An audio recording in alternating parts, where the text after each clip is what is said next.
Assalamualaikum warahmatullahi wabarakatuh. Untuk kalian semua, saya akan mempresentasikan tentang analisis lingkungan yang sempat saya buat dari lingkungan sekitar kita Kabupaten Pati. Bahwasanya di dalam analisis kami yang saya buat itu bertujuan untuk memenuhi tugas perkuliahan terkait dengan analisis masalah mengenai dampak lingkungan. Di sini ada beberapa penyampaian yang menjadi fokus permasalahan yang akan kita bahas, yakni tentang analisis lingkungan mengenai pemakaian disinfektan. Pertama, kita harus mengenali tentang apa sih yang dinamakan disinfektan itu. Saya akan sampaikan.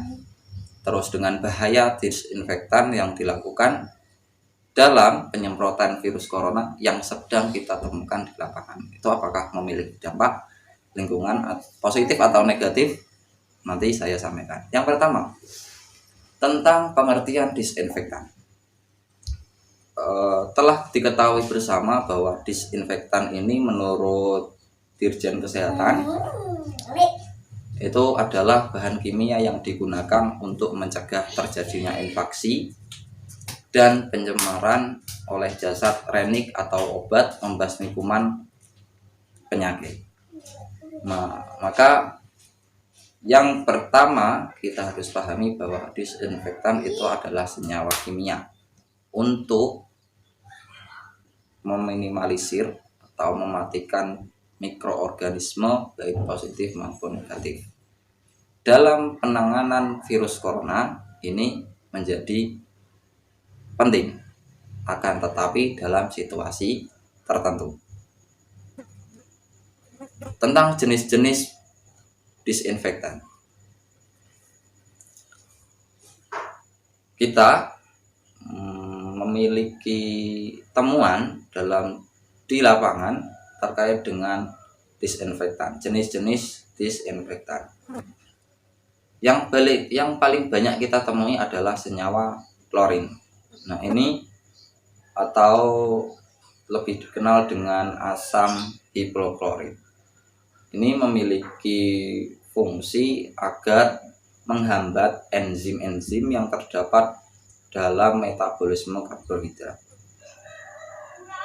Kelemahan dari ini adalah disinfektan berbahan dasar klorin dapat menyebabkan korosi pada pH rendah atau suasana asam. Meskipun sebenarnya pH rendah itu diperlukan untuk mencapai efektivitas optimum disinfektan. Makanya klorin itu juga cepat menjadi inisiatif untuk menghambat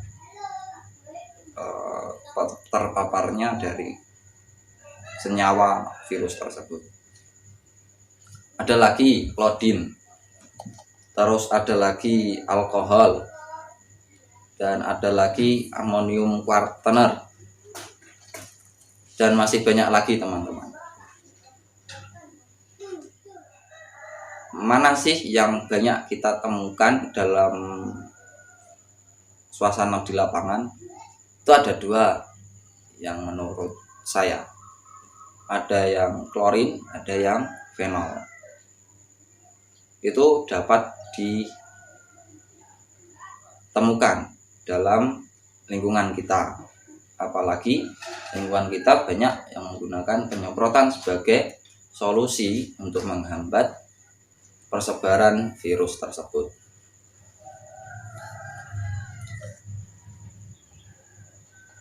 Selanjutnya, teman-teman,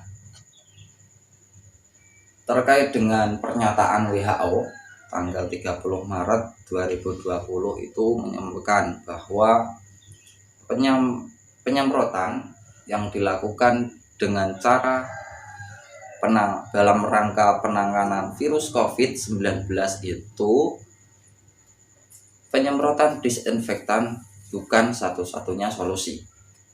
Karena apa? Ketika belum zona merah, virus tersebut harus dipahami di sini. Virus corona tidak melayang di udara. Ya, virus corona tidak melayang di udara melalui persebarannya. Virus corona itu tersebar dari yang terjangkit bergejala mengeluarkan droplet, atau mereka berasal dari zona merah yang terjangkit virus corona. Dan yang ketiga itu adalah tentang orang yang menyentuh benda dan bendanya itu tersentuh oleh kita, itu bisa menularkan virus, sehingga orang yang tertular itu terjangkit oleh virus corona. Nah, ini pada kesempatan ini saya luruskan tentang penyampaian WHO untuk peringatan di Indonesia agar penyemprotan disinfektan tidak dilakukan apabila dalam kondisi dan situasi yang ditentukan oleh pemerintah.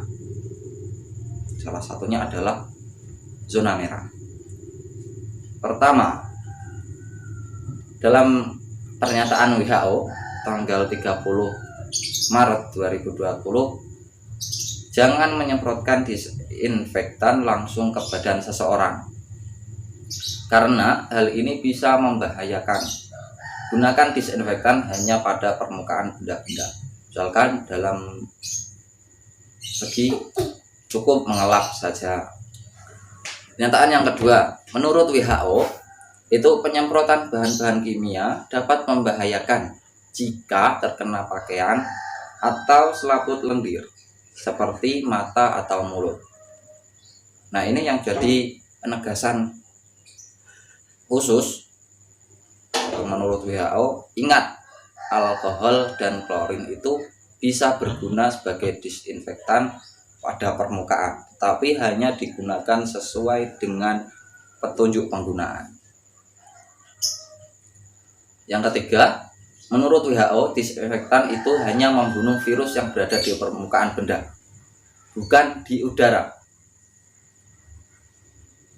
Ini juga Menteri Kesehatan, pengurus pusat Himpunan Ahli Kesehatan Lingkungan Indonesia atau lebih disebut dengan HAKLI,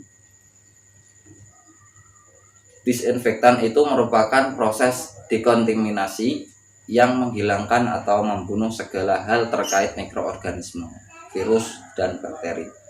Jadi walaupun virus itu positif, maksudnya bermanfaat untuk tubuh kita, ketika terkena dengan disinfektan, virus negatif atau positif mereka pun akan mati, sehingga keseimbangan ekologi itu tidak diperhitungkan di sana. Yang keempat, masyarakat perlu mengetahui tentang prosedur, bahwasanya kita tidak bisa menyalahkan masyarakat yang notabene mereka belum paham tentang bahaya yang disebabkan oleh disinfektan secara liar. Nah, maka penyampaian tentang pengetahuan bahaya yang disebabkan oleh disinfektan yang ngawur, maka kita menjadi penting. Terus yang terakhir, disinfeksi merupakan tindakan yang bukan segalanya. Banyak tips-tips tertentu untuk menangani penyebaran corona selain disinfektan, karena disinfektan itu apabila dilakukan tidak mempertimbangkan prosedur yang ada, kita juga yang repot. Itu semua yang saya sampaikan terkait dengan analisis lingkungan tentang pemakaian disinfektan, teman-teman. Saya pribadi mungkin ada pembahasan yang kurang memahamkan atau mungkin ada kekeliruan. Di sini kita sama-sama belajar. Saya akhiri apa yang saya sampaikan. Terima kasih sudah memperhatikan dan menyaksikan. Saya akhiri, selamat sore dan Selamat beraktivitas. Wassalamualaikum warahmatullahi wabarakatuh. Waalaikumsalam.